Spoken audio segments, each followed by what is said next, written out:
خب دوستای عزیزم سلام، وقتتون بخیر. توی این ویدیو میخوام داستان آشنایی خودم با دنیای بیزنس آنلاین رو براتون مختصرا تعریف کنم.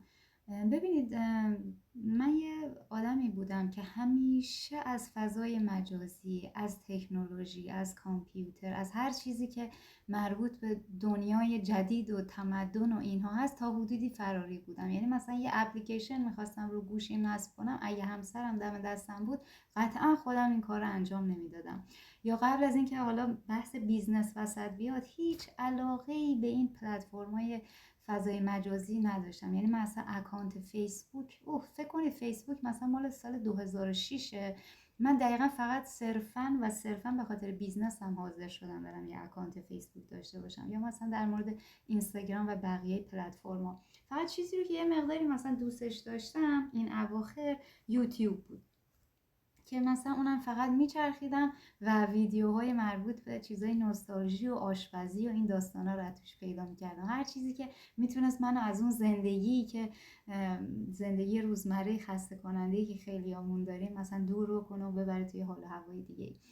ببینید، من خب ایران که بودم، کل سابقه کارم و مدرک تحصیلیم و اینا همه مرتبط بود با سیویل انجینیرینگ یا همون مهندسی عمران، کارشناسی ارشد داشتم و بالای 10 سال توی این زمینه توی پروژه صنعتی کار کرده بودم. شغل خوبی داشتم، موقعیت اجتماعی خیلی خوبی داشتم، درآمدم هم حتی به نسبت خوب بود، ولی مشکل این بود که دوستش نداشتم. یعنی مثلا اون صبح که از خواب بیدار می شدم که اون یونیفرم رو بپوشم بیام سر کار، همیشه به خودم میگفتم آخه این چه شغلیه؟ یا من آدم اون شغل نیستم، یا اون شغل مال من نیست. چجوریه مثلا؟ چرا آدم باید زورکی بره سر کار؟ بالای 10 سال به این سیستم کار کردم. حالا اون اواخر ولی دیگه واقعا برام آزاردهنده شده بود. یعنی دنبال یه راه فراری بودم از سیستم کارمندی. هیچ مشوقی هم نداشتم جز همسرم. یعنی مثلا خانواده‌ام خیلی میترسیدن از این موضوع. بندگان خدا هیچ وقت مخالفتی با تصمیمات من نمیکنن، ولی مثلا به مامانم میگفتم میخوام از مهندسی بیام بیرون، بنده خدا دور از جونش یه سکته ناقص میکرد که مثلا دخترم همه آرزوشونه فلانجا کار کنن، تو فلان مجتمع فولاد، فلان مجتمع نس، مثلا نونت کمه آبت کمه، چرا مثلا اصلا اینجوری فکر میکنی که به درد این شغل نمیخوری و علاقه من بهش نیستی؟ همسرم ولی نه، کلا همیشه مشوق من بودن و هستن. قصه رو کوتاه کنم، خلاصه اون 3 سال آخر قبل از اینی که در واقع بیام استرالیا، و البته پروسه مهاجرتی من به خاطر بحث کرونا طولانی شد و تقریبا یک 5 سالی درگیرش شدم تا بالاخره ویزا گرفتم و اومدم استرالیا. ببینید، اومدم گفتم آقا من بایستی که در کنار شغل مهندسیم یه کسب و کاری رو برای خودم شروع کنم، اصلا چه برم استرالیا چه نرم. من نمیخوام این زندگی کارمندی رو ادامه بدم. آقا من اصلا نمیخوام مهندس باشم، به کی برم بگم؟ و اومدم چیکار کردم؟ تحقیق کردم حالا تا جایی که به عقلم میرسید، و معمولا اطراف من کسی نیست که ایده‌ای داشته باشه. من همیشه خودم استارترم، اولین نفرم. اومدم نگاه کردم دیدم مثلا تو ایران برای خانوما یه شغلی که خیلی الان تو بورسه اینه که بری یه کار آرایشگری به قول خودمون یاد بگیریم، توی یکی از این لاینای بیوتی ورود بکنم. بعد رفتم تحقیق کردم، مثلا لاینای بیوتی هم خودش برای خودش دنیایی هر کدوم، مثلا لاین رنگ، لاین ناخون، لاین تتو، چه میدونم از این داستانا. رفتم تحقیق کردم و یکی از این لاینا رو انتخاب کردم و کلاس ملاساش رو رفتم، دورهاش رو گذروندم، چند تا مدرک بین المللی هم توش گرفتم و خلاصه گفتم آقا من برم استرالیا. اولش خب قطعا توان اینو ندارم که سالن خودم رو بزنم. میرم توی یه سالونی شروع میکنم کار کردن به عنوان یک تتو آرتیست، تتو بدن نه صورت، چشم، لب، ابرو. و بعدش هم انشالله دست و بالم بازتر شد بیزنس خودم رو میزنم، یا اینکه اصلا از تو خونه کار میکنم، چون تو کشورهای مثل استرالیا پذیرفته شده هست که شما از تو خونه کار کنی و بهت اعتماد میکنن میان تو خونه. ولی مثلا شاید تو ایران مثلا شما بخوای از داخل منزل خدمات ارائه بدی، خیلی سخت بهت اعتماد بکنن و بیان. خلاصه با این دیدگاه پا شدم اومدم استرالیا و اصلا حتی باورتون نمیشه من اون CV یا رزومه مرتبط با کار سیویل انجینیرینگ رو ننوشتم. گفتم من پام به اینجا برسه و وسوسه بشم که بخوام وارد مثلا کارای عمرانی بشم دیگه تمومه. باز دوباره چی میگن میرم تو اون سیستم کارمندی و بیرون اومدم برام خیلی سخت میشه.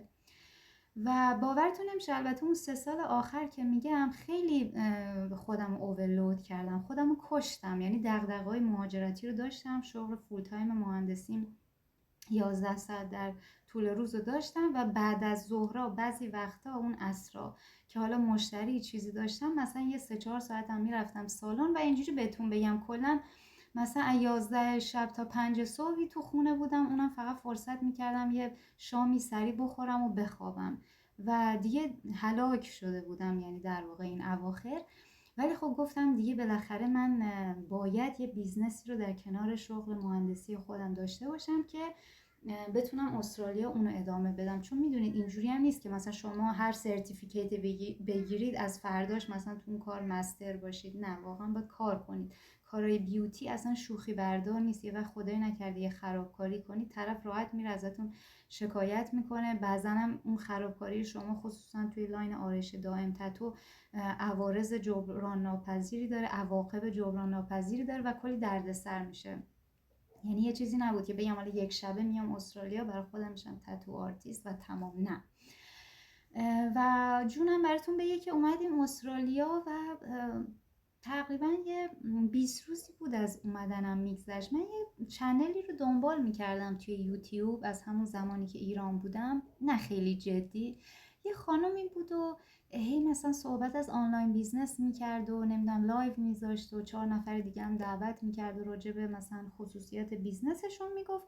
من حقیقتا همیشه فقط یه نگاهی میکردم و حالا آیا 5 دقیقه‌ش هم نگاه میکردم و نمیکردم رد میکردم میرفت. ولی این چنل رو داشتم و نوتیفیکیشنش برام فعال بود که اگه مثلا ویدیوی جدیدی آپلود کنه برای من میومد.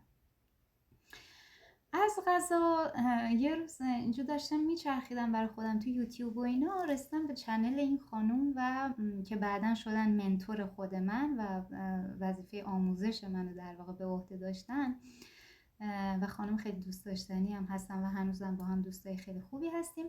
اومدم گفتم که آقا زیر یکی از این ویدیوهاشون کامنت گذاشتم که این بیزنستون چیه و اگه من بخوام باش آشنا بشم چیکار باید بکنم. اصلا اون ویدیوها رو هم نگاه نکردم، فقط این کامنت رو گذاشتم که اون بنده خدا منو ریفر داد به واتساپش و از اونجا شروع کرد سری اطلاعات برای من فرستادن و خلاصه آسون هم نیست. ببینید بیزنسه، یعنی شما یه سوپرمارکت هم بخوای بزنی 6 ماه شاید بری راجبش تحقیق کنی که ببینی اصلا چیکار باید بکنم. اینم همونه. بیزنس های آنلاین هم همچین آسون تر از بیزنس های آفلاین نیستن. فقط شاید اون انعطاف پذیری زمانی و مکانیه که مثلا یه مقدار تسهیلشون میکنه. و خب اون اولش مثلا یه خورده حالا اطلاعات به من دادن و بعد نمیدونم من رفتم یه پله جلوتر در واقع داخل وبسایتشون رجیستر کردم، یه وبینار رو تماشا کردم. وبینار رایگان بود، خیلی بهم انگیزه داد. گفتم مرحله بعدی چیه؟ گفت $149 آمریکا رو باید پرداخت بکنی تا اینکه وارد یک دوره ترایل 30 روزه بشی، یعنی یک دوره آزمایشی آموزشی 30 روزه بشی. اگر که تو این 30 روز قشنگ بشین برای خودت اون مطالبی که برات ارسال میشه، وبینارهایی که ارسال میشه، اینا رو قشنگ بشین تماشا کن، گوش بده، حلاجی کن، بالا کن، پایین کن و اگه دیدی مثلا علاقه‌مند هستی که بمونی یه مسیر داره، ولی اگه علاقه‌مند نیستی اوکیه. $149 قابل ریفاند هست و بهت برگشت داده میشه. من حقیقتش اون موقع گفتم حالا مثلا من چجوری اعتماد کنم این $149 رو نخورن یه وقت. بعد به خودم گفتم اصلا بخورن آقا. بابا توی مهاجری هستی که نمیدونم 1000 تا چلنج و دغدغه پیش روته، نمیدونم 200 جا شاید مثلا مجبور بشی رزومه بفرستی تا یه سالونی تو رو اکسپت کنه که بری اونجا کار بکنی. تو از چی میترسی؟ $149 یه ترولی خریدم برای من نمیشد تو استرالیا. ماشاءالله بعد کرونا هم که همه دنیا تورم توشون هست و قیمت ها هی رو به افزایشه. گفتم اصلا من این $149 امریکا رو میپردازم با فرض اینکه سپویل بشه، سوخت بشه، بره پی کارش و تموم بشه و اینا. ارزششو داشت. یعنی من اینجوری به خودم گفتم این $149 شاید اونو بتونه پولدار کنه، ولی منو که فقیر نمیکنه. ارزششو داشت.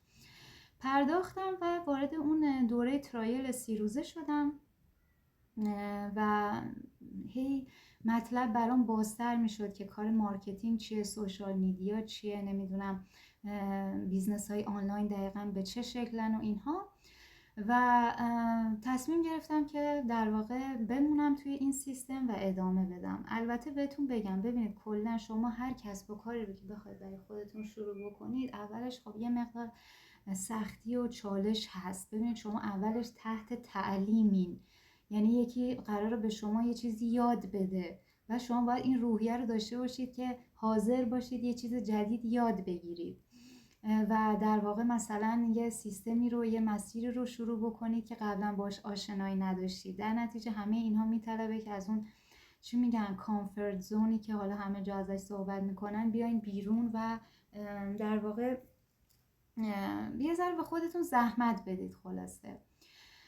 و دیگه جونم براتون بگه که داستان ادامه داشت دیگه و من تقریبا یه 2 ماهی طول کشید تا اون آموزش ها رو گذروندم و فهمیدم که اساساً چی به چی هست و چی کار باید بکنم، چه پلتفرم هایی رو بایستی که روی سیستمم گوشیم نصب بکنم، چجوری توشون کار بکنم، بحث ادورتایزینگ یا تبلیغات به چه شکل هست. ولی خب به هر حال مخلص کلام بخوام بهتون بگم اینه که الان خیلی راضی هستم، بیزنس خودم رو دارم. اصلا باورتون نمیشه یه چیزی بهتون بگم شاید براتون خنده‌دار باشه. اون اوایل که اومده بودم، خدا رو شکر میگم من همون ماه اول ورودم با این بیزنس آشنا شدم، ولی همیشه میشستم 2 تا 4 تا میکردم یا خدا مثلا پول بلیت ایران به استرالیا مثلا $3000 رفت و برگشتش، من چجوری این پولو جور کنم؟ مثلا $3000 حقوق یه نفریه، بعد اگه بخوام با همسرم برم مثلا $6000. یا خدا کجا گیر کردم؟ اینجا ته دنیاست. من اینجا واقعا تا 3 سال دیگه هم نمیتونم مثلا برم ایران و خیلی از این فکرای این مدلی. یا مثلا همیشه به خودم میگفتم وای اگه یه شغل خوبم حتی پیدا کنم اینجا، کدوم رئیسی تو همون سال اول به تو این اوکی رو میده که 1 ماه 40 روز مرخصی بگیری بری ایران، که مثلا من دلم برای مامانم تنگ شده و از این حرفا.